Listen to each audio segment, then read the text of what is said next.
Mickey Factz goes on Drink Champs. They disparage Wu Tang. Wu Tang. Shaheem specifically doesn't like it.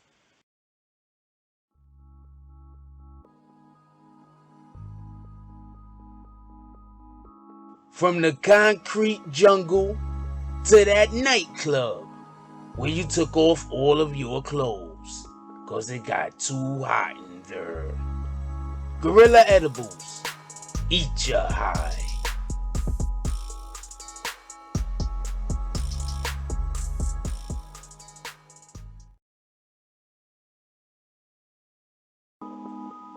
BBN. Jack Frost. What's up, party people? Alright, so yeah. So apparently, Mickey Factz went on Drink Champs. I know everybody's heard about this already, but this is us covering the story. Mickey Factz went on Drink Champs, where he himself, Nori, and DJ Effin said some bad things about Wu Tang. Okay. Now, for everybody who wasn't around to experience hip hop during the 90s, you cannot understand the impact that Wu Tang made. It was a gritty, beautiful serenade. I think that's the best way I can explain their first album. I'm talking about Wu Tang. The reason why I'm saying it this way is because, like the Locks, the Wu has always been a collective. At no time have I ever seen or have ever experienced the type of energy that even if the Wu disagreed or wasn't of the same mind or something, that did not mean that they were out of tune with one another. Now, with that being said, I'm gonna play this apology that Mickey Factz did, and then I'm gonna come back with my commentary.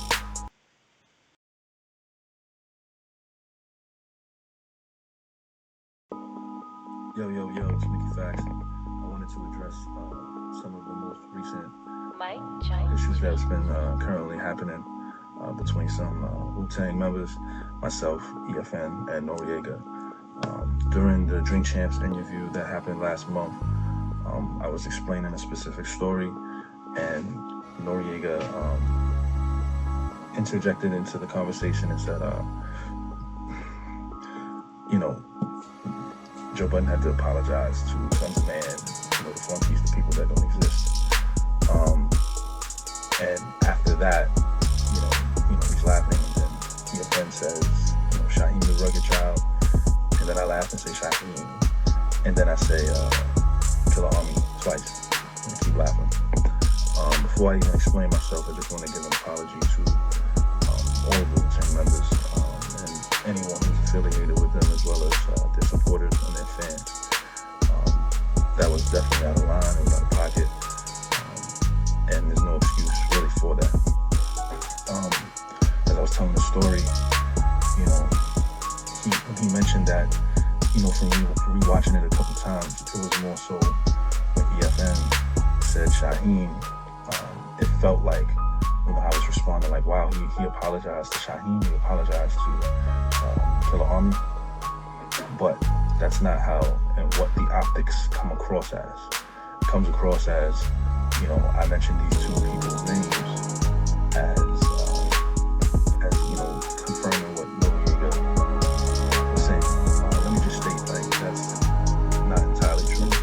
I have a lot of respect respect and admiration for all the Wu Tang members, from the original clan to everyone who ran with them, all the different branches. Definitely an unfortunate situation. I take full responsibility for what I did.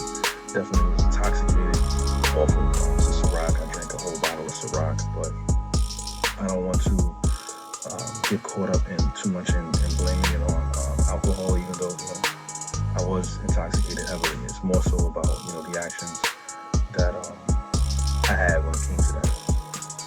Very apologetic, and I understand everyone feels a specific way about the scenario. The reason why it took 2 days for me to do this apology is because I spoke to Shaheem a couple times before he made the post. Then he made the post, he spoke again. I was trying to rectify the situation between all parties. And some parties just at the time didn't respond quick enough. After that, I reached out to some of the members that were mentioned in that clip and had discussions with them on Zoom live, and it aired on Killer Priest channel, and they accepted my apology live on air. So I wanted to continue to speak to Don Pacino. He saw my message, and he's probably not ready for that, so I have to respect that. Whenever he is ready, I would love to have that conversation. I just want to reiterate that they are not flunkies. These guys raised me as a hip-hop artist. All artists that came before me, they raised me, you know what I mean? And I'm indebted to everyone who ever had any impact on the culture in any way. It was not met with malice or ill intent. I'm not going to say that they misinterpreted it the wrong way. They're entitled to feel how they feel. At that moment, I was wrong. I'm just here to apologize for how everyone essentially feels about, what's going on and the things that I said. Definitely not cool to do that. Definitely not right to do that. And obviously, I hope not only the Wu Tang and the members accept this apology, but also, the support system of the Wu Tang and the fans. I got a lot of love for hip-hop in general. It saved my life. It saved a lot of people's lives. And I don't want to be the cause of, drama in any way. So, shout out to everyone that's involved with the Wu Tang. Hopefully, this can be put behind us, and we can continue to, move forward in a positive way. There's nothing wrong with, black men at the age that we are to, come as a man and apologize, wholeheartedly, and let it be known that, I was out of pocket, I was out of line.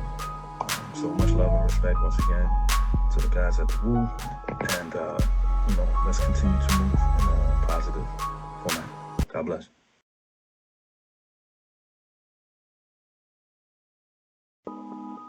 Alright, so the first thing I want to say that I thought was mature is he said he spoke with Shaheem. So we can be clear, he explained, let's just go right over what he said so you can understand where I'm coming from and where my interpretation of what he said is, so you can understand what my interpretation is, so you can understand better the gravity of what I'm speaking on. So basically what he said is that when he was speaking, he was talking about Wu or whatever, Nori brought up individuals who were like, nobodies or whatever the case was. That's basically, what I'm saying, what he was saying. He was like, oh, those guys, oh, they're nobodies. You understand what I'm saying?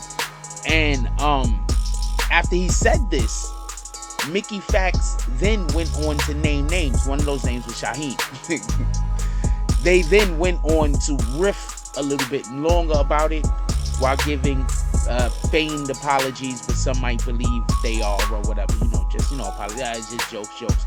But at the end of the day, these are these individuals' legacies that we're talking about. It's one thing to joke about a situation that is like a one-time situation, but you're still saying that person is great, but this funny thing happened. It's another thing to say that this person, it's funny that this individual even has a career. like, oh man, this is hilarity. How does this individual even exist? And I think that's where the disrespect kind of came from. Wu has always been a collective, and in me saying that, what I mean by that is Wu Tang go together. So when I'm gonna explain this for everybody that don't know, because I was in the 90s, I was in high school. You feel me? I was moving and shaking. So I'm gonna explain this. Staten Island was renamed Shaolin. You understand? After Wu broke out of Shaolin, so many other acts came after them. I'm not sure where's Apache was Apache from. You understand? That's a name that I don't even think they mentioned. I think he was from out there also. I'm not 100% sure. It's just a name that I always, when I think about the legacy of Wu Tang, to me, he's also in it. For anybody that don't know the song, go check it out. His name is Apache. So, with that being said, there was another dude, Adolf, all around that same time of Wu Tang. Now, I know he's not from Shaolin, but the point in which I'm trying to make is, when Wu came into the game, they helped branch in a whole new way of music even sounding. That they had individuals that was duplicating their sound and also reaching success. That's what I'm saying. To disrespect any members of the Wu, it says I'm not here for that. I don't agree with that. I believe that it was just jokes. I don't think any of this was serious.